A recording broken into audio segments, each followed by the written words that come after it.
फरियापुर गांव के एक कोने में रघुवीर लोहार का एक छोटा सा घर था। उस दिन सुबह सवेरे रघुवीर लोहार अपने औजार लेकर काम पर निकल रहा था। कब तक ऐसा चलेगा रघु? हर रोज सुबह कुछ आस लेकर जाते हो और शाम को निराश होकर लौटते हो। क्या तुम्हें नहीं दिखता कि पूरे गांव में सबसे बुरी हालत हमारी है? क्या करूं राधा, तू ही बता। मेरी किस्मत ही फूटी हुई है तो मैं क्या कर सकता हूं। जब भी हालात सुधरने लगते हैं कुछ ना कुछ ऐसा हो जाता है कि फिर से सब कुछ बिगड़ जाता है। अब देख, पहली बार जैसे तैसे कुछ जमा किया, तू बीमार पड़ गई, सब खर्च हो गया। फिर रतन के पैर में वह गहरी चोट, पूरा इलाज करवाने में फिर से सब कुछ खत्म हो गया।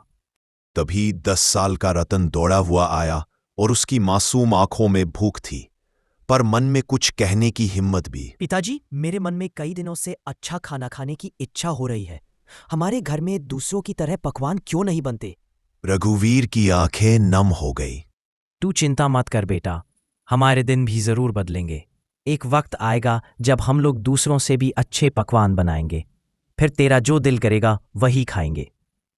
लेकिन पिताजी, एक बात बोलूं, जब पड़ोस की ताई अम्मा के घर से पकवानों की खुशबू आती है ना, तो मैं तो खींचा चला जाता हूं। एक दिन चला भी गया था, लेकिन उन्होंने मुझे देखते ही खाना छुपा लिया और कहा, यहां मत आ, भाग जा यहां से। तो मैं वापस आ गया। राधा की आंखों से आंसू बहने लगे। उसका दिल जैसे किसी ने मसल कर रख दिया हो। रघुवर कुछ नहीं बोला, चुपचाप अपने औजार उठाए और लोहार की दुकान की ओर चल पड़ा। रघुर की लोहार की दुकान गांव के चौराहे पर थी। उस दिन जैसे ही उसने भट्टी सुलगाई और चाकू उठाया, उसे लगा कि उसके बाजुओं में अब पहले जैसी ताकत नहीं रही।